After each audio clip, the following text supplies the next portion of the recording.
ज्यादातर सब लोग भक्ति करते हैं, भगवान का भजन करते हैं, भक्ति करते हैं, दिन रात भक्ति करते हैं हम आप सब।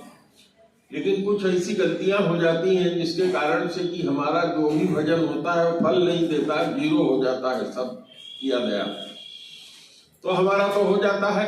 तो हमको कुछ जानकारी मिली तो हमने कहा आप लोगों से भी चर्चा कर ले। अगर आप लोगों को अच्छा लगेगा तो आप लोग भी इसको अख्तियार करिएगा, माने पालन करिएगा। और अच्छा नहीं लगता है तो जैसे धूल झाड़ के चले जाते हैं वैसे झाड़ दीजिएगा। एक सेठ जी आते थे कथा सुनने के लिए, तो एक दिन अपने नहीं आए, लड़के को भेज दिया। लड़के ने कथा में सुना कि सत्य बोलना चाहिए, सही बात रखनी चाहिए। तो गया तो ग्राहक जब आने लगे तो उनको बताता था इतने का खरीद है, इतने में देंगे।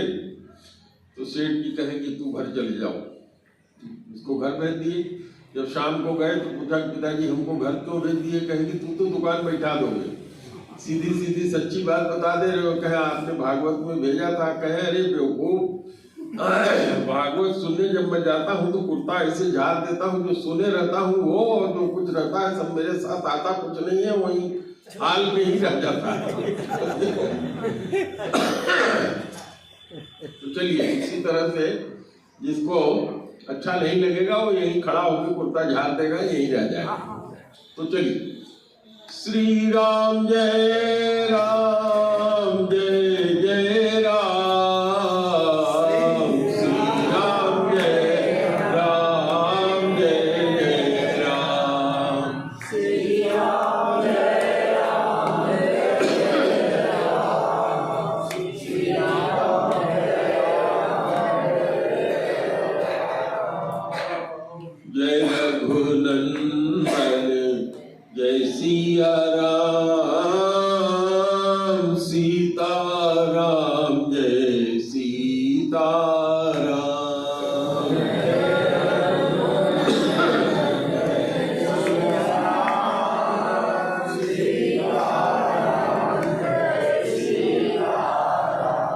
भजले भजले राम का नाम, अंत समय में आएगा काम।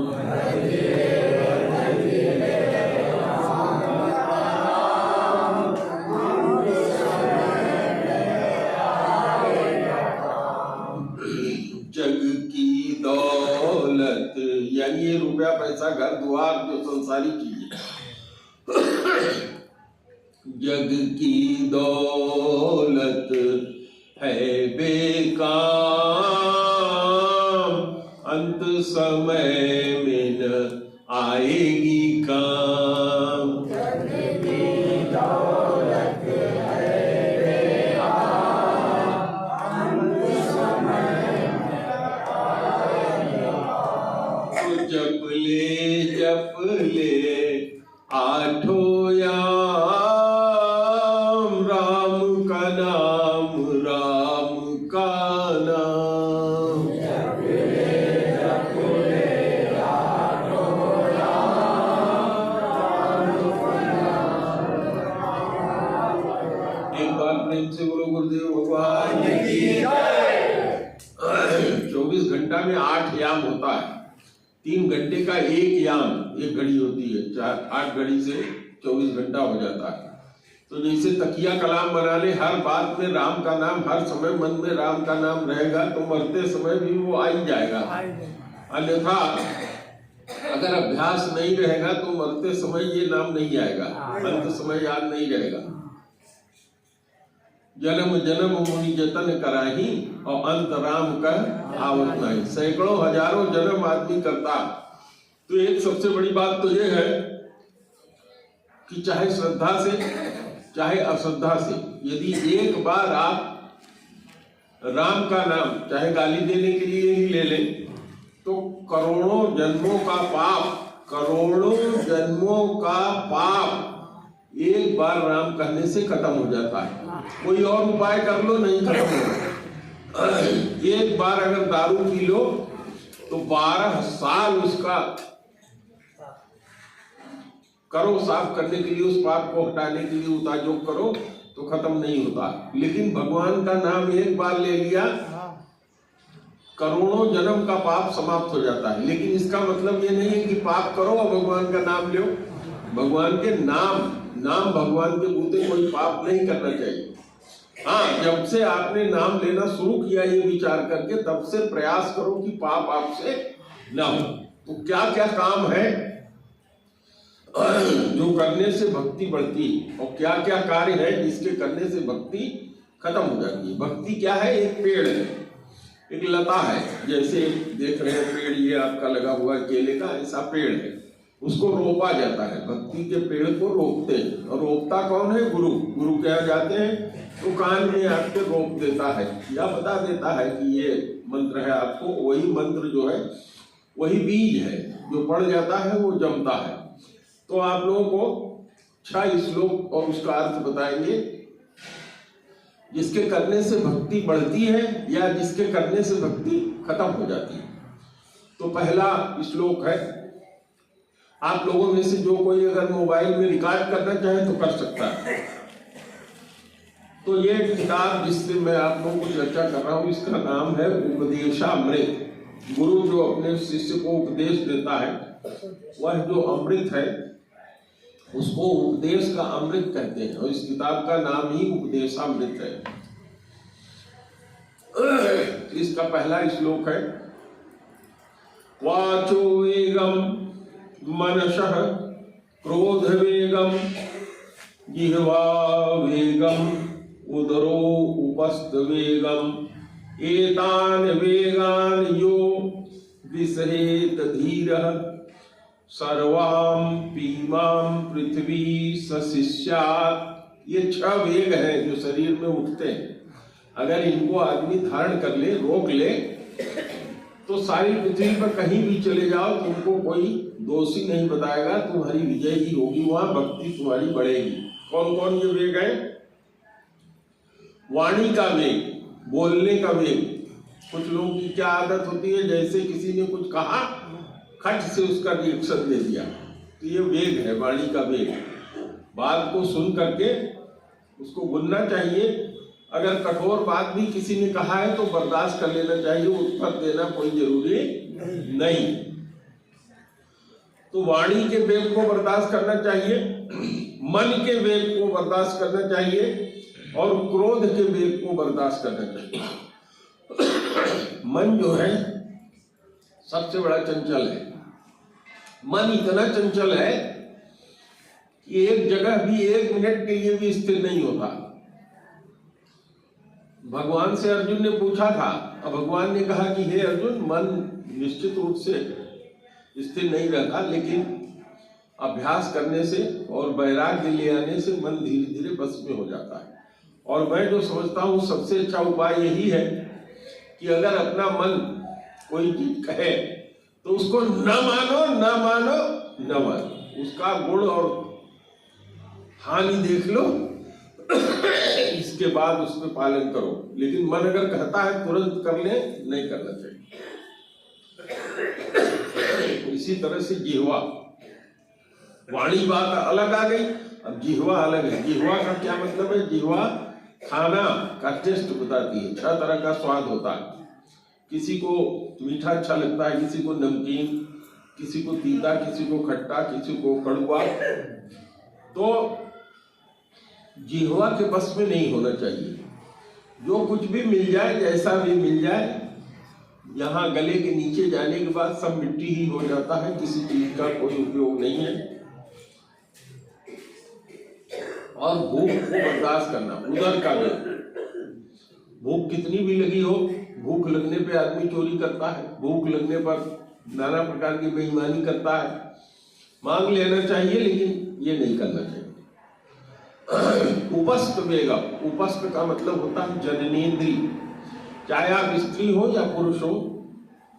जननेन्द्रियों का जो वेग है, यानी काम का जितना भाव है, स्त्री से पुरुष को संसर्ग करने की इच्छा, पुरुष से संसर्ग करने की स्त्री की इच्छा, वह भोग, उसको आदमी को कंट्रोल करना चाहिए। केवल संतति उत्पन्न करने के अलावा इसका उपयोग हमारे यहाँ दिया नहीं गया है। ये 6 तरह के वेग बताए गए हैं। जो कोई धीर व्यक्ति इस 6 वेग को सहन कर लेता है उसकी भक्ति फलित हो जाती है। पृथ्वी पर कहीं भी जाए वो उसकी भक्ति जो है वो सफल हो जाती है। अब दूसरा श्लोक आप लोगों को सुना दे रहे हैं बहुत कम में, जल्दी जल्दी। ये दूसरा श्लोक है। अत्याहारः प्रयासश्च प्रजल्पो नियमाग्रह जनसंगश्च लोलञ्च खड्भिर्भक्ति विनश्यति। ये 6 कार्य करने से भक्ति का पेड़ मर जाता है, खत्म हो जाता है। फिर तभी मिलेगा जब कोई साधु या कोई गुरु से फिर मिलोगे, वो फिर से भक्ति का बीज देगा, तब फिर से शुरू होगा पेड़। देखा, एक बार भक्ति जो शुरू हुई थी, ये 6 काम करोगे तो खत्म हो जाएगा। क्या क्या ये 6 काम है? ज्यादा से ज्यादा माने जितना पेट में अटे उतना भर करके भोजन नहीं करना चाहिए, ठीक। और जितने से काम चल जाए उतने ही सामान का संचय करना चाहिए, उतना ही अपने पास रखना चाहिए। तो पेट से ज्यादा भोजन न करना, जितने की हमारी आवश्यकता है, जितने में हमारा काम चल जाए उतने से काम चला लेना। और अगर आप धन ज्यादा जुटा रहे हैं, संचय कर रहे हैं, तो जैसे मधुमक्खी को कोई चोर मधुमक्खी का छत्ता काट के ले जाता है, उसी तरह से वो धन की रक्षा जीवन भर करते रह जाओगे, तुम्हारे न तो वो काम आएगा और जीवन भी बीत जाएगा, भक्ति नहीं हो पाएगी। तो ये भक्ति के प्रतिकूल माना जाता है। बेमतलब की बातचीत, कोई मिल जाए उससे गप लड़ाने लगे, इसको प्रजल्प कहते हैं। जिससे कोई मतलब नहीं उसकी बातचीत करना, जो आपसे मतलब ही नहीं है, कोई मतलब नहीं है, हम संत हैं, हम भक्त हैं, हमको भक्ति की बात करनी चाहिए। भगवान की भक्ति की अगर कोई आदमी बात नहीं कर रहा है तो उससे झगड़ा तो नहीं करना चाहिए, लेकिन आप उसके बाद का हाँ हुकारी न भरिए, चुप मार करके दूसरी तरफ मुंह करके बैठ जाइए, अपने आप चुप हो जाएगा।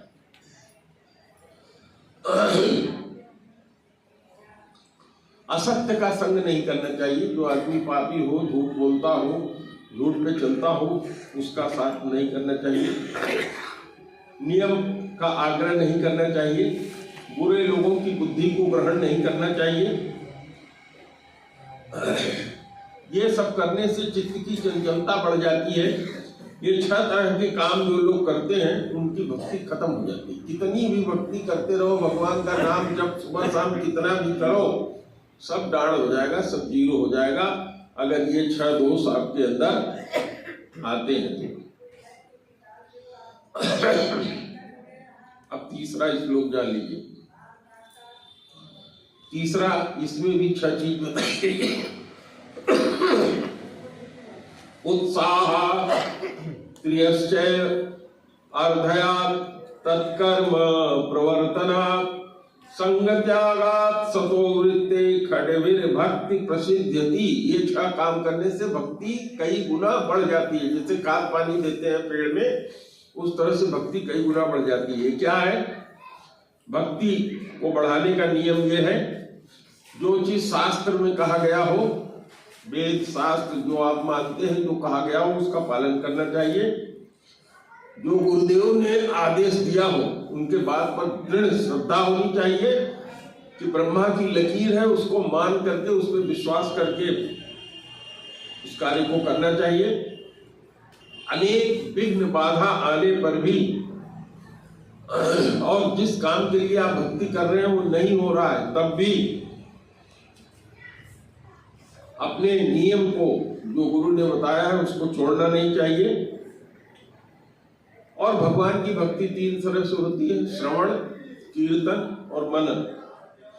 मुख्य भक्ति का साधन है। श्रवण का मतलब जैसे राम राम आप बोल रहे हैं तो राम मुंह से बोलिए और कान से सुनिए, श्रवण हो गया, कीर्तन दोनों साथ साथ हो गया। जिह्वा से कीर्तन हो गई, कान से श्रवण हो गया। अब राम का मतलब क्या होता है, इसको सोचना, इसके बारे में विचार करना मनन कहलाता है। कि एक बार हमने राम कह दिया तो हमारे करोड़ों पाप खत्म हो गए। इसको विचार करना और प्रयास करना कि हम हर समय राम राम या जो गुरु ने बताया है उसको हम करते रहें। और जो लोग ईश्वर को नहीं मानते उनकी बात पर भरोसा नहीं करना। और ऐसे लोग जो अपना झंडा लगा करके चाहते हैं कि सब लोग हमारे झंडे में आ जाए, धर्मध्वजी, ऐसे लोगों के साथ भी नहीं रहना चाहिए। जो साधक अपने जीवन में इन 6 चीजों का ध्यान रखता है, उसकी भक्ति में खाद पानी पड़ जाती है, बहुत बढ़िया से उसकी भक्ति जो है सिद्ध हो जाती है। अब चौथा श्लोक मैं आप लोगों को बता दे रहा हूं।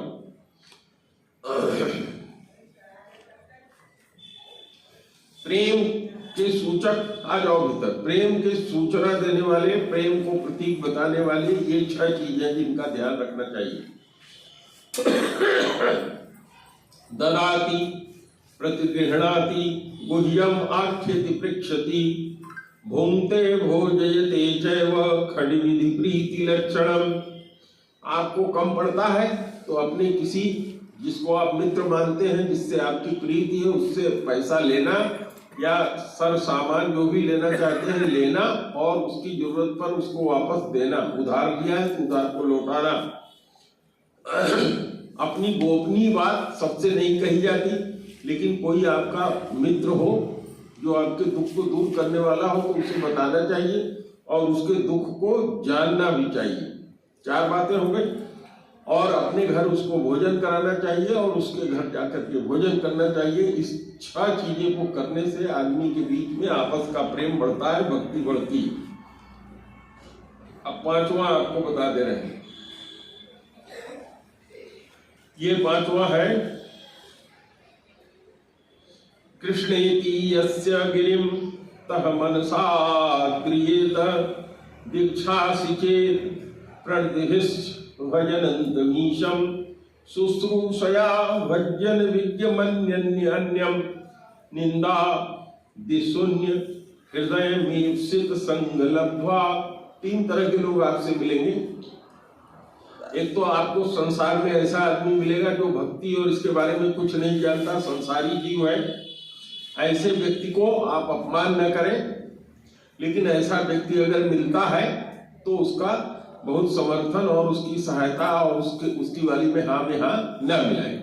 दूसरे उस तरह का व्यक्ति होगा जो भगवान का सुबह शाम थोड़ा बहुत नाम लेता है, तो ऐसे व्यक्ति का थोड़ा सम्मान जरूर करना चाहिए। आपको मालूम हो जाता है ये व्यक्ति कैसा है।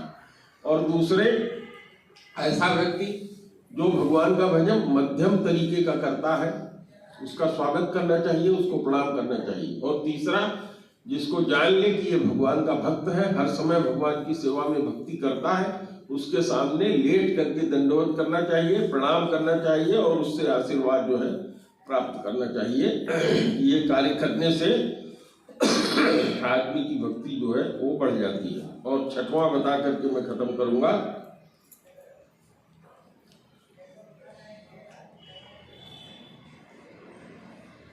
दृष्टि स्वभाव जनित दृष्टि स्वभाव जनितेर बपुश्च दोषै न प्रकृतत्वमिह भजनस्य पश्येत् गंगाभसां न खलु उद्बुद्धेन पंकै ब्रह्मदवत्वमपगच्छति नीरधर्मः। ये नहीं देखना चाहिए कि ये जात का हरिजन है, छोटी जात का है, ये नहीं देखना चाहिए। कौन भगवान का भक्त है, बड़ा छोटा उसमें कोई नहीं होता। भगवान का भक्त सबसे बड़ा होता है। किसी भी छोटी बिरादरी में, छोटे घर में, छोटे परिवार में, निम्न परिवार में उसका जन्म हो सकता है, लेकिन अगर भगवान का भक्त है तो उसका अपमान नहीं करना चाहिए, कठोरता से व्यवहार नहीं करना चाहिए, आलस्य आदि स्वभाव दोष में नहीं आना चाहिए। कोई व्यक्ति अगर भक्त है, हो सकता है भगवान ने उसको सुंदर ना बनाया हो, रूप बनाया हो, तो उसके रूप को देख करके व्यंग नहीं करना चाहिए। और भगवान ने जिस जीव को जैसा बना दिया है वैसा ही उसको स्वीकार करके अपने जैसा समझ करके सम्मान करना चाहिए। जैसे गंगा जी का जो जल है वो हर जगह पवित्र माना जाता है, लेकिन गंगा जी के जल से बनाई हुई वारणी यानी मदिरा उसको पवित्र कभी भी कहा नहीं जा सकता। इस तरह से गंगा जल के समान अपने स्वरूप का कभी त्याग नहीं करना चाहिए। तो ये श्लोक हमने आप लोगों को सुना दिया। श्री राम जय राम, जय जय राम, श्री राम जय राम, जय जय राम। बंद कर दो।